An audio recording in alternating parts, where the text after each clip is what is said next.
During the summer of 2003, events in the northeastern United States involving a strange, human-like creature sparked brief local media interest before an apparent blackout was enacted.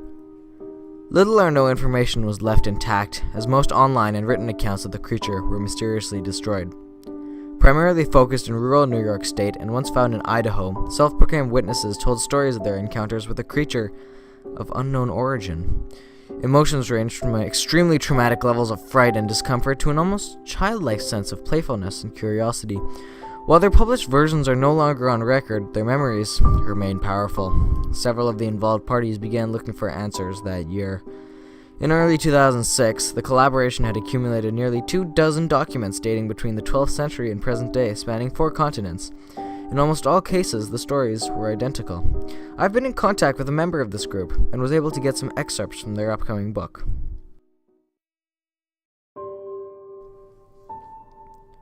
A suicide note from 1964. As I prepare to take my life, I feel it necessary to assuage any guilt or pain I have felt introduced through this act. It is not the fault of anyone other than him, for once I awoke and felt his presence. And once I awoke and saw his form. Once again I awoke and heard his voice and looked into his eyes. I cannot sleep without fear of what I might next wake to experience. I cannot ever wake. Goodbye. Found in the same wooden box were 2 empty envelopes addressed to William and Rose, and 1 loose personal letter with no envelope. Dearest Linny, I have prayed for you. He spoke your name. A journal entry, translated from Spanish, from 1880. I have experienced the greatest terror. I have experienced the greatest terror. I have experienced the greatest terror. I see his eyes when I close mine. They are hollow black. They saw me and pierced me. His wet hand. I will not sleep. His voice. Dios mío. Followed by unintelligible text. A mariner's log from 1691. He came to me in my sleep. From the foot of my bed, I felt a sensation.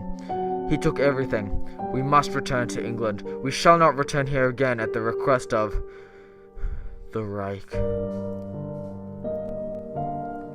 From a Witness, 2006. 3 years ago, I had just returned from a trip from Niagara Falls with my family for the 4th of July. We were all very exhausted after a long day of driving, so my husband and I put the kids right to bed and called it a night. At about 4 a.m., I woke up thinking my husband had gotten up to use the restroom. I used the moment to steal back the sheets, only to wake him in the process. I apologized and told him I thought he got out of bed. When he turned to face me, he gasped, pulled his feet up from the end of the bed so quickly that his knee almost knocked me out of the bed. He then grabbed me and said nothing.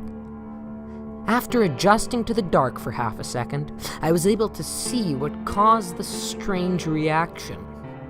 At the foot of the bed, sitting and facing away from us, there was what appeared to be a naked man, or a large hairless dog of some sort. Its body position was disturbing and unnatural, as if it had been hit by a car or something. For some reason, I was not immediately frightened by it, but more concerned as to its condition. At this point, I was somewhat under the assumption that we were supposed to help him.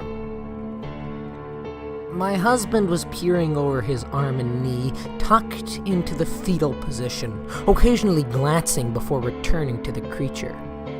In a flurry of motion, the creature scrambled around the side of the bed and then crawled quickly in a flailing sort of motion right along the bed until it was less than a foot away from my husband's face.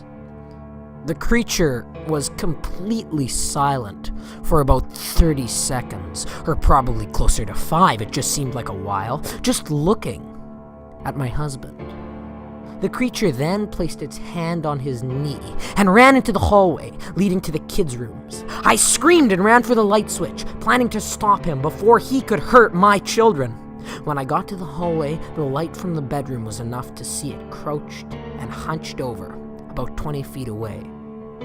He turned around and looked directly at me. covered in blood. I flipped the switch on the wall and saw my daughter, Clara. The creature ran down the stairs while my husband and I rushed to help our daughter. She was very badly injured and spoke only once more in her short life. She said, "He is the Rake." My husband drove his car into a lake that night while rushing our daughter to the hospital. They did not survive. Being a small town, news got around pretty quick. The police were helpful at first, and the local newspaper took a lot of interest as well. However, the story was never published, and the local television news never followed up either. For several months, my son Justin and I stayed in a hotel near my parents' house. After we decided to return home, I began looking for answers myself. I eventually located a man in the next town over who had a similar story. We got in contact and began talking about our experiences. He knew of 2 other people in New York who had seen the creature that we now referred to as the Rake. It took the 4 of us about 2 solid years of hunting on the internet and writing letters to come up with just a small collection of what we believed to be the accounts of the Rake. None of them gave any details, history, or follow-up. One journal had an entry involving the creature in its first 3 pages and never really mentioned it again.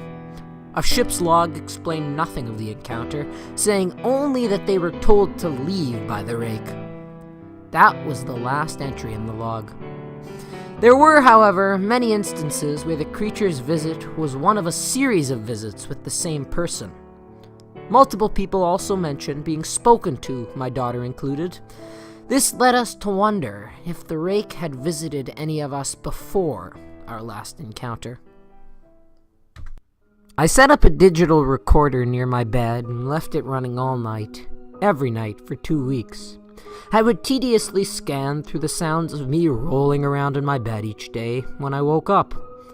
By the end of the 2nd week, I was quite used to the occasional sound of sleep, while blurring through the recording at 8 times the normal speed. And this still took about an hour, almost every day. On the first day of the 3rd week, I thought I heard something different. What I found was a shrill voice. It was the Rake. I can't even listen to it long enough to begin to transcribe it. I haven't let anyone listen to it. All I know is that I've heard it before, and I now believe that it spoke when it was sitting in front of my husband. I don't remember hearing anything at the time, but for some reason, the voice on the recorder immediately brings me back to that moment. The thoughts that must have gone through my daughter's head make me very upset. I have not seen the Rake since he ruined my life, but I know that he's been in my room while I sleep. I know and fear that one night I'll wake up to see him staring at me.